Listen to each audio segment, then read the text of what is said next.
Europe 1. Le grand direct de la santé avec aujourd'hui le docteur Gérald Kierzek, Anne Le Gall, le docteur Françoise Forret et le docteur Jean-Michel Cohen. Le régime sans gluten fait de plus en plus d'adeptes, stars, hommes politiques et même sportifs vantent même les effets positifs de ce régime. Alors pourquoi un tel succès? C'est la vague du no gluten. Est-ce justifié? On va dire, docteur Jean-Michel Cohen, tout d'abord, on parle pas là des gens qui sont allergiques au gluten. On va parler ce matin uniquement des gens qui ont envie volontairement de faire un régime sans gluten. On parle pas des allergiques. Alors on va rappeler d'abord que les régimes sans gluten, c'est pas si simple que ça à faire. Mais c'est quoi le gluten d'abord? Le gluten, c'est une protéine qu'on trouve dans certaines céréales dont la propriété, c'est de pouvoir coller les molécules d'amidon entre elles. Et donc ça donne cette consistance particulière au pain qui contient les molécules d'amidon, mais qui est aéré par de l'air, et c'est la propriété du gluten. Quand on enlève le gluten, on enlève donc une protéine. C'est pour ça qu'on ne parle pas d'allergie aujourd'hui. Si vous êtes allergique, ça ne se discute pas. Au début, vraiment, l'intolérance au gluten, c'est ce qu'on appelle la maladie cœliaque. On en diagnostiquait environ 1% il y a une vingtaine d'années. C'est une maladie relativement rare qui se manifestait par des symptômes qu'on croyait majeurs, c'est-à-dire saignement digestif, diarrhée, douleur abdominale. Et on s'est rendu compte qu'en fait, il y avait des gens qui pouvaient être intolérants au gluten et n'avoir que très peu de symptômes. Donc, on pense qu'on en diagnostique moins que ce qui n'en existe réellement. Et le diagnostic se fait essentiellement par une biopsie. Ça veut dire qu'on prélève un petit bout d'intestin et qu'on vérifie la réalité de l'intolérance au gluten. Mais sont apparus par la suite ce qu'on appelle des hypersensibilités au gluten qui ont déclenché ces régimes sans gluten. Ça veut donc dire que toute personne ayant un symptôme qu'il peut imaginer ou qui peut être corrélé au gluten va supprimer totalement le gluten. Alors, il y a les vrais symptômes, c'est-à-dire que dans le cas des symptômes digestifs, oui, c'est vrai. J'entendais des gens raconter que leur douleur articulaire avait disparu quand ils avaient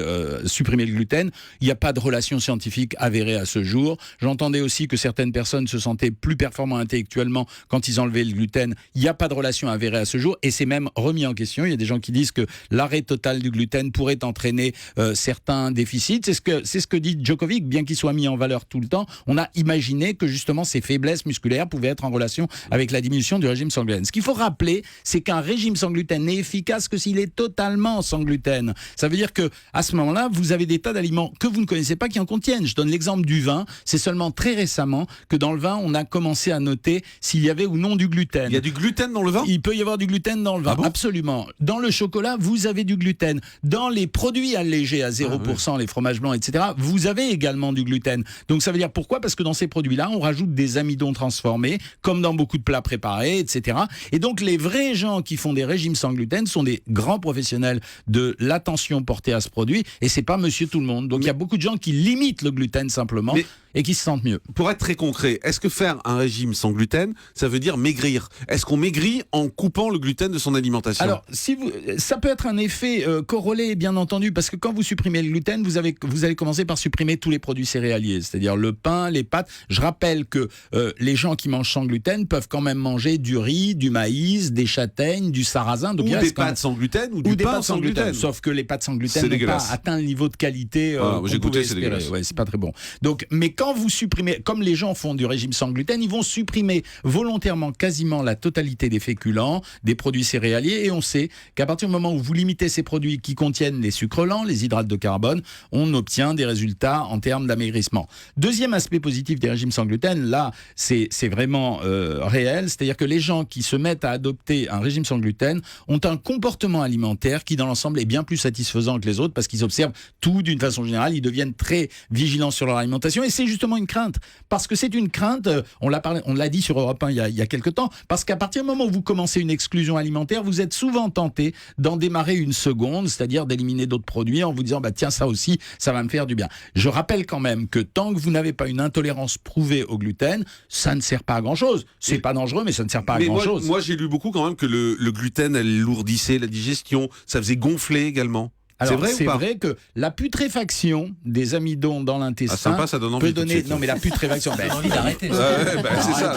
Mais, quand vous digérez un produit, vous êtes obligé de le dégrader dans l'intestin. Donc, la dégradation des produits dans l'intestin peut provoquer une sécrétion de méthane. C'est le gaz que produit l'intestin qui va donner un ballonnement, c'est-à-dire qui gonfle dans l'intestin et qui donne des lourdeurs digestives. Donc, les gens qui mangent sans gluten, c'est incontestable. Ils ont un confort digestif particulièrement satisfaisant, notamment quand ils avaient des troubles auparavant. Voilà, c'est ce qui explique que certains adoptent ce régime. Mais c'est aussi une conduite. Ça veut dire il y a un effet conduite là-dedans, il y a un effet contrôle de moi-même. Pour être clair, docteur Cohen, vous encouragez le... Non, c'est la conclusion pour être clair. Vous encouragez le régime sans gluten ou vous dites ça n'a aucun intérêt?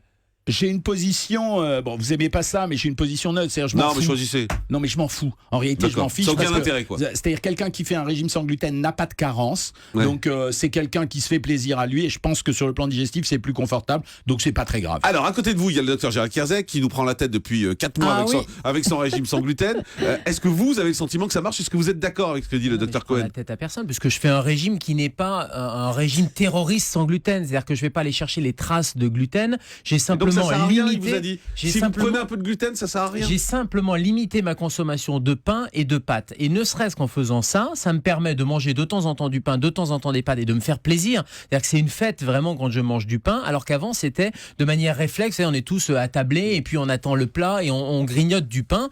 Donc forcément, il y a une rééducation alimentaire qui va avec. Donc le fait de limiter le pain et les pâtes, ça permet de prendre conscience de ce qu'on ingère aussi. Moi, j'ai démarré au mois de décembre quand j'ai lu le bouquin de Djokovic qui expliquait que 15 à 20% de son énergie passait dans la digestion du gluten. Ça s'appelle gluten. C'est-à-dire que c'est de la glu, il l'explique comme ça, il mangeait beaucoup de pizza, il mangeait beaucoup de pâtes avant de faire des efforts, et il disait c'est 15 à 20% d'énergie qui passe dans la digestion, dans mon tube digestif, je préfère qu'il passe ailleurs, dans mon cerveau, dans mes muscles, etc. J'ai dit bah tiens, on va tenter, pourquoi pas.